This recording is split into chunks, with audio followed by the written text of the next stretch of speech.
Dernièrement, il y a eu un vol au musée de la photo de Drummondville. Tu sais, c'est un musée où il y a plein d'appareils photo mythiques qui ont pris des images super connues ou des vieux appareils dans les premiers qui ont été inventés. Mais c'est pas un de ceux-là qui a été volé. Celui qui a été volé, c'est le plus intéressant parce qu'on peut pas le classer. Impossible de le placer dans l'ordre des fabrications d'appareils parce qu'on ignore quand il a été conçu.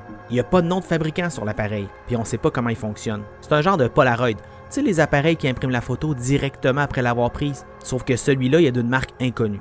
On n'a pas besoin de placer de piles, on peut pas le recharger avec un fil, puis on n'a pas besoin de placer à l'intérieur un film photographique vierge. On peut pas l'ouvrir. En tout cas, on peut pas l'ouvrir sans le détruire, puis personne ne veut faire ça parce que c'est un appareil unique. Unique comme tu peux pas l'imaginer.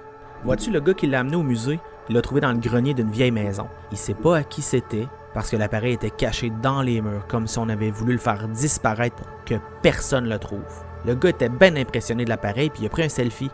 Sauf que la photo qui s'est imprimée, c'était pas celle de sa face. C'était celle d'un incendie. En bas de l'image, c'était écrit Denby 1888. Puis l'image était en couleur. Ça avait aucun sens. Il a fouillé sur Internet, puis il a vu que c'était vraiment arrivé. Proche de Lefebvre, un incendie avait détruit Denby en 1888. Pendant qu'il cherchait à comprendre comment c'était possible, il a entendu un gros bruit tout près. C'était un accident d'auto dans une rue pas loin de là. Intrigué, le gars a pris une autre photo. Sur l'image imprimée, on voyait un pont se faire emporter par les glaces sur la rivière. C'était à Notre-Dame-du-Bon-Conseil en 1932. Le soir même, il a entendu parler d'un fermier mort parce qu'il était tombé dans son silo à grains, exactement à l'heure où le gars avait pris la photo.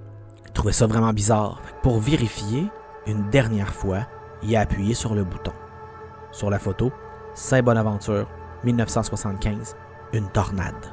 Ben, crois-le ou pas, c'est la journée où il y a eu l'effondrement d'un bloc appartement dans la région avec 3 morts. Tu vas me dire que c'est impossible, mais pourtant, il y a encore les photos au musée à Drummondville, mais il n'y a pas l'appareil. Quelqu'un l'a volé, quelqu'un qui va sûrement prendre une photo bientôt. Fait que si jamais tu entends parler d'un drame dans la région de Drummondville, ben c'est probablement la faute aux photos.